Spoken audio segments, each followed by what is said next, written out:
La mexicanidad florecida. Frida Kahlo en la pintura de Alfredo Arreguín. Un lenguaje barroco, un estilo.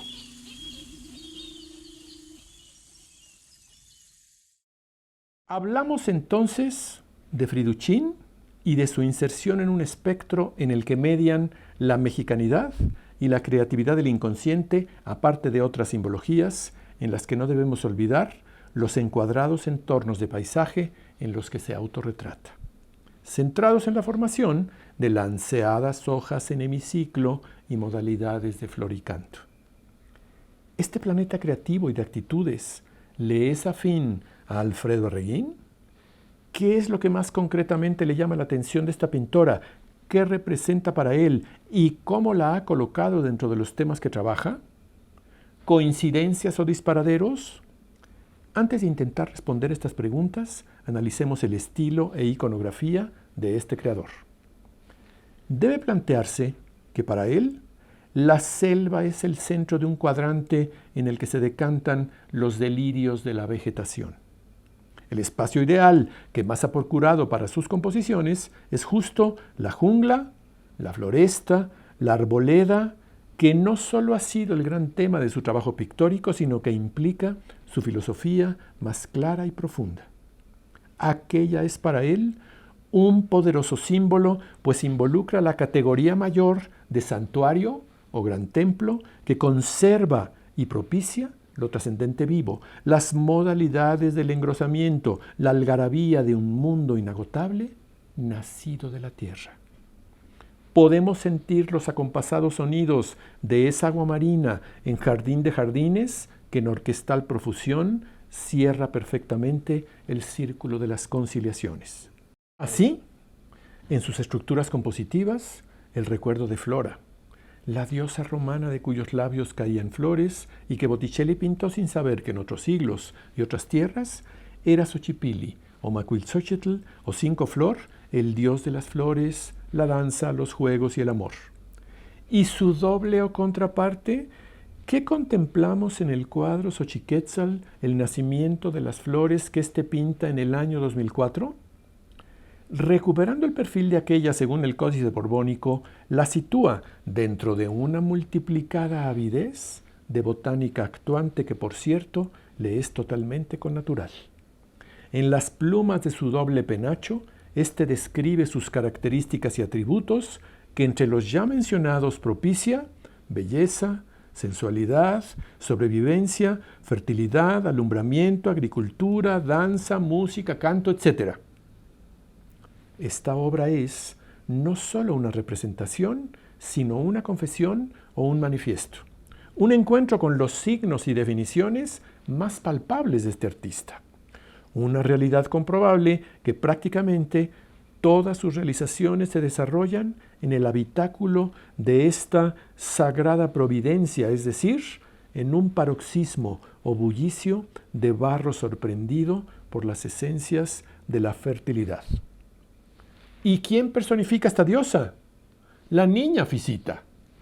Incuestionable por lo demás, que cuando hablamos de las características más concretas filtradas en el universo pictórico de este maestro, sus partituras pintadas nos sugieren una tierra florecida en intrincadas construcciones naturales que nos remiten siempre a un complejo juego de patrones ornamentales. En estos, lo mismo se mueve en medio de una libertad de líneas en retoños que, al incluir su incremento de aureolas y nervaduras, estructuran la reproducción de frondas. No se quedan en el verde celedón, pues suelen verse invadidas de muchos otros colores. A este lenguaje de enredaderas se suman estructuras geométricas, círculos, espirales y semicírculos, máscaras y todo tipo de mosaicos. El logro pictórico que se consigue con esta sumatoria corre paralelo con el esplendor de la cultura mexicana, la cual es uno de los sustratos fundamentales que nos permite entender las asimilaciones y proyecciones de este pintor que una y otra vez se ha inspirado en horizontes, temas, símbolos, historia, artes y personajes de su país de origen. Desde luego, no se atiene solo a estas inventivas, pues también otras le inspiran. Perfectamente claro el conjunto de improntas y ascendientes que animan a nuestro artista. Tess Gallagher habla de ellas y ellos certeramente. Los diseños, patterns de Regin, provienen del arte colonial mexicano, de las fachadas de las iglesias barrocas, del arte precolombino, de los motivos animales y florales de la cerámica de Tlaquepaque y quizá más directamente de las artesanías de Michoacán y Guerrero. Más aún, uno puede ver allí huellas de la arquitectura islámica, de la pintura tántrica de la India y de fuentes del lejano y el Medio Oriente tan diversas como los kimonos o las empuñaduras de espada. Como vemos, este autor nos propone una visión y una disposición que, si se estructura partiendo de los ejes anteriores, su desembocadura es una superabundancia decorativa. Interesante analizar estos factores desde dos coordenadas: el Art Nouveau y, más específicamente, la ornamentación como pretexto pictórico retrotraído desde las artes aplicadas. Tres factores en el primero: pujanza simbólica de lo vegetal, ornamento como pilar de la estructura compositiva y culto por la línea. No otros son los propósitos que animan el sinfín estilístico de este maestro. Muy interesante la coincidencia entre sus tareas y este gran movimiento del arte que sin duda revolucionó conceptos entre los últimos años del siglo XIX y los primeros del XX. Partiendo de las directrices que éste deja, y mientras en otras centurias estaba muy acotada la relación artes cultas, artes aplicadas, en la época que mencionamos, la hibridación fue signo de los tiempos modernos. Diversos creadores rompieron los parámetros establecidos asumiendo soluciones plásticas que otrora solo se habían aceptado formando parte de estas últimas. Gustav Klimt primero y después Henri Matisse sublimaron el espectro que resituaba un decorativismo detectable, por cierto, en todas las culturas y desde los tiempos más antiguos. Trascendental para este último, su viaje al norte de África, donde conoce Biskra, Argel y Batna, en Argelia, pasando después por Estambul, en Turquía. En estos lugares compra tapices, prendas de vestir y cerámicas cuyos motivos va a incorporar a su estilo. Ahora, en 1910, queda muy impresionado con una exposición de arte islámico que se exhibe en Múnich. 2 años más tarde contempla una exposición de miniaturas persas en el Museo de Artes Decorativas de París y asimismo emprende un viaje a Marruecos. Aunque hay algunos antecedentes, es a partir de 1911 que inicia una serie de lienzos en los que incorpora motivos decorativos. Ahí un sustrato muy importante al dictaminar sus influencias e intereses. ¿Cómo nos explicamos estos ascendientes? ¿Qué le entrega a este último país? Evidente que en él confirma sus inspiraciones. Hay que recordar que aquel es de una parte el límite septentrional del África Negra y de otra la nación de cultura islámica situada más al oeste. Así, él mismo significó un encuentro con una espiritualidad diferente y con una filosofía del arte donde el ornamento adquiere un carácter central al convertir la opulencia de formas en vehículo de envolventes sensaciones. Abundando, el arte islámico se convirtió para él en un importante punto de orientación. En 1893, 1894 y 1903 se habían presentado en París exposiciones del mismo. La colección de arte musulmán del Louvre estaba permanentemente abierta al público. Así, en las genealogías también hace suya la regla de la alfarería islámica. Aplicación de color puro y plano, espacio sin perspectiva y reducción del dibujo al empleo de la línea arabesca. El recurso preferido en esta última, como su nombre lo indica, es un adorno. Junto a la misma, los tapices son la principal fuente de acceso de este pintor al Oriente Medio. No existe otro artista moderno que haya concedido una importancia tan grande a tapices y telas. Ello es detectable en muchas de las realizadas en años posteriores a su periplo marroquí. Y no solo eso, este tipo de influencias continúa manifestándose en sus realizaciones posteriores, mismas a la que suma después sus odaliscas. ¿Hay caminos paralelos de carácter atemporal? El estilo de cualquier artífice se desarrolla necesariamente mediando anclajes en las formas de ser. Lo que para Matisse fue el arte islámico, para Alfredo Arreguín lo ha sido el arte antiguo y popular de México. Siendo todavía un niño, su abuela Pepita lo lleva a los mercados de la ciudad de Morelia, Michoacán, México, en los que toma contacto con sus conceptos de forma y colorido.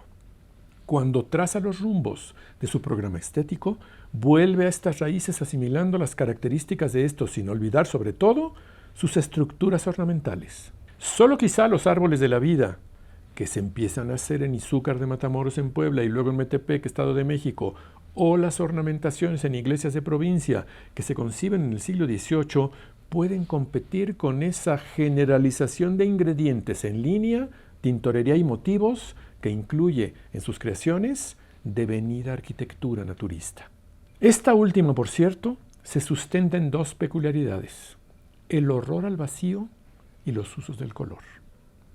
No es privativa de México la intención de llenar, cargar, saturar o atiborrar una superficie de motivos a modo, pero factible corroborar que en este país hay muchas manifestaciones de arte en las que se busca conseguir un exagerado enriquecimiento del medio y del mensaje. ¿Razones?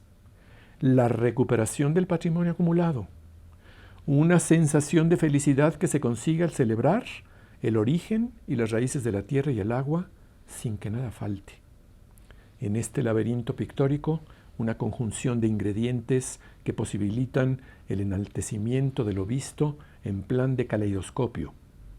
Al erigir a este en observatorio, se instituye un apetitoso séptimo poder de los colores. Debe aceptarse que desde la antigüedad en México estos se usaron para diversos fines, según reportan los primeros cronistas. Los mismos Sahagún o Hernández mencionan un considerable número de colorantes, indican que el arte de teñir alcanzó un alto grado de desarrollo. Las materias primas eran de origen vegetal, animal y mineral. Las primeras derivaban de flores, tallos o raíces de plantas, como también de madera y corteza de árboles. Así, para azules se usaba el añil o el muicle. Para obtener amarillo oro se buscaba la planta parásita Zacatlaxcali. El anaranjado rojizo se extraía de la fruta del achiote. Por su parte, las de origen animal se derivan principalmente de la cochinilla y del caracol. La primera de estas da un color del guinda oscuro al rosa encendido que fue altamente apreciado en tiempos precortesianos y en la época colonial. El segundo entrega uno violeta púrpura. Finalmente, las de origen mineral provenían principalmente de ciertas tierras y óxidos de fierro. El ocre era la fuente del amarillo, el colorado se obtenía del óxido de fierro y el blanco del gis y el yeso. Aunque hay otras culturas donde los colores se registran en el cristal con que se mira, incuestionable que este en México es casi una marca, una patente o segunda piel, un molde de la identidad. ¿Por qué? Si partimos de la concepción analítica de Carl Gustav Jung, los colores expresan las principales funciones psíquicas del ser humano: pensamiento, sentimiento, intuición y sensación. Así, el azul es el color del cielo, del espíritu y del pensamiento. El granate lo es de la sangre y por lo tanto de la pasión y el sentimiento. El amarillo de la luz, del oro y de la intuición. El verde es por su parte el color de la naturaleza, del crecimiento, y por ello sugiere la sensación, la relación entre el soñador y la realidad.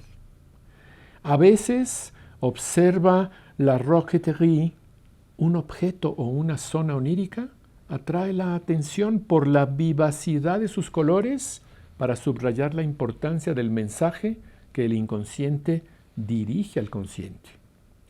Raramente todo el sueño resplandece de colores fulgurantes. En tal caso, entonces, los contenidos de dicho inconsciente se viven con gran intensidad de emoción.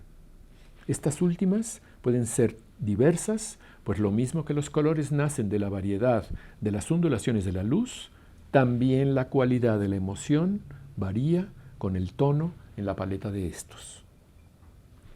Aquí, una experiencia sensible necesariamente ilimitada. La misma es intrínseca a muchas de las modalidades del arte popular mexicano, porque si el color prolifera, no solo cancela el vacío, sino que multiplica el sentimiento, llegando incluso al regocijo y el arrebato.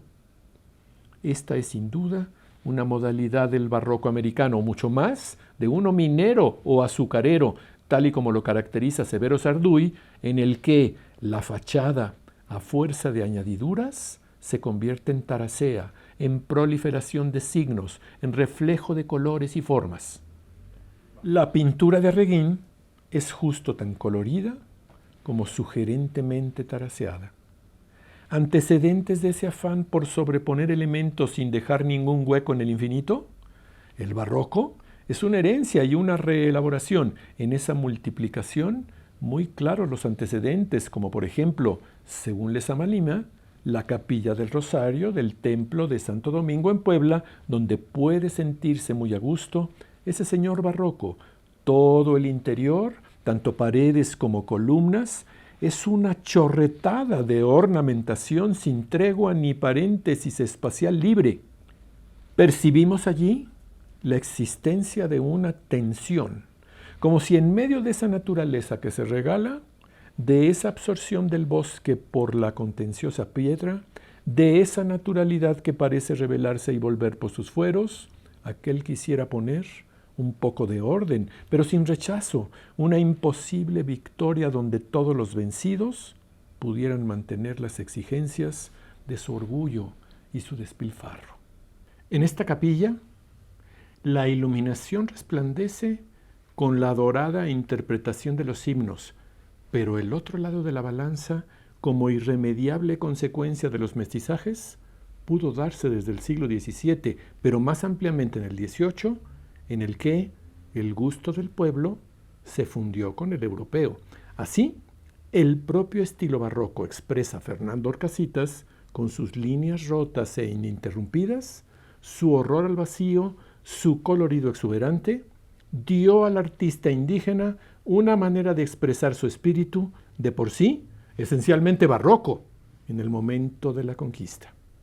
No fue en las grandes ciudades, sino en los santuarios y capillas de los pueblos, donde surgió una ornamentación fuera de los cánones del tradicional gusto europeo. Es el caso de la capilla de Loreto en Tepotzotlán, el santuario de Ocotlán en Tlaxcala, la iglesia de Tepalcingo en Morelos y las de Ecatepec y Tonantzintla en Puebla.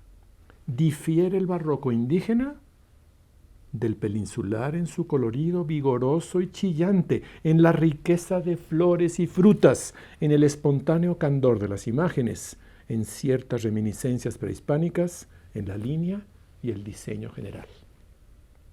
Adaptación o mexicanización total de los emblemas religiosos que este estilo promueve. ¿A qué nivel? ¿Qué encontramos, por ejemplo, en el templo de Santa María Tonantzintla, en el municipio de San Andrés Cholula, en el mencionado estado de Puebla, México? ¿Qué es lo que en él se escenifica en medio de un glorioso vergel? En la cúpula y crucero están representados los dogmas básicos del cristianismo y la exaltación de la Virgen María, a quien está dedicada esta iglesia, según nos dice Pedro Rojas. El primero de aquellos, fundamental en la Iglesia Católica, el de la Santísima Trinidad.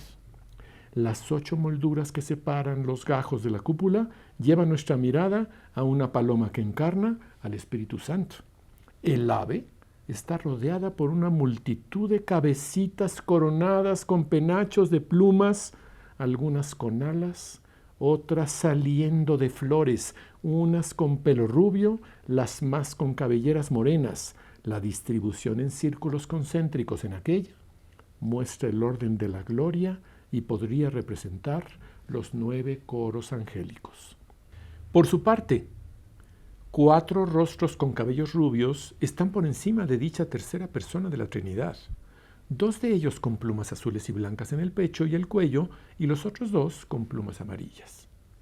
¿Será una exageración sugerir que estos evocan a las deidades supremas del panteón indígena, Ometecutli, 2 veces señor, y Omecihuatl, 2 veces señora, los cuales señoreaban, según Sagún, sobre los 12 cielos y sobre la tierra, y se decía que de aquellos dependía el ser de todas las cosas? Este último autor continúa expresando que el simbolismo de la cúpula se completa en las bóvedas de crucero, donde aparecen las otras 2 personas de la Trinidad, Cristo y el Padre. Ambos bendicen. Con todo lo correcta que es esta descripción situada dentro de la simbología cristiana, Julio Glockner considera que la misma no incluye los rostros y cuerpos que aparecen en ambas bóvedas rodeando a estos últimos. Entonces sugiere que donde se representa el paraíso cristiano, en realidad se encuentran los habitantes de su equivalente mesoamericano conocido como Tlalocan. Este lugar paradisiaco no solo es un hábitat o un ambiente, sino un lugar que está ocupado por sus antiguos moradores. En este sentido, muy grande la importancia alegórica de la exuberante vegetación que simboliza la abundancia y la fertilidad. Esta última caracterización fácilmente podríamos utilizarla al hablar de la tarea y quehaceres plásticos de Alfredo Arreguín. Al hacerlo, nos explicamos cabalmente lo que se propone y mucho más. Encontramos ese núcleo de historia del arte mexicano que le inspira, situándose en el barroco colonial, tal y como Tess Gallagher enuncia. Sin duda que Tlaloc podría revisitar los cuadros de este hacedor plástico, pues estos son una especie de Tlalocan o jauja terrenal, es decir, un sitio donde se disfruta de muchos regocijos y no hay pena alguna. Y si en este lugar del primer cielo, encima del Cerro de la Malinche, nunca faltan las mazorcas de maíz verdes, las calabazas, el amaranto, el chile verde, los tomates, los frijoles en vaina y las flores. Lo incuestionable es que en estos fragmentos de privilegiada geografía, de selva y agua, nuestro artista representa algunas deidades prehispánicas y a sus retratados. Al recalcarlo, sus cuadros son una fitología que está al servicio del engrandecimiento de todas las categorías taxonómicas de las plantas. Como resultado, es un pintor barroco o neobarroco en el siglo XXI, considerando esa característica como una actitud. Sea que le pongamos o no esta etiqueta, lo definitivo es que en su tarea hay juego, saturación, proliferación naturalista, paralelismos con esa exclamación infalible que suscita toda capilla de Churriguera o del Aleijadiño, toda estrofa de Góngora o de Lezama, todo acto barroco que pertenezca a la pintura o la repostería. Cuánto trabajo, regodeo, voluptuosidad, fasto, desmesura, placer. ¿En dónde se reúnen en su caso matorrales y arbustos, prados y pastizales, selvas tropicales y lluviosas, los ecosistemas que idealizan la síntesis y la fotosíntesis del ser ahí de las plantas que transportan su agua y alimento o que no tienen vasos de conducción como musgos y líquenes? ¿Dónde quedaron las pteridófitas que no producen flores o las espermatófitas que sí las tienen y las producen junto a sus semillas regeneradoras? Y entre estas últimas las angiospermas de la grana en el fruto y las gimnospermas de la desnudez de aquellas en las coníferas. Totalidad e integridad, robustez y vehemencia como declaratoria del exceso pictórico, forma múltiple de la conmemoración, herbolaria para las 17 eras.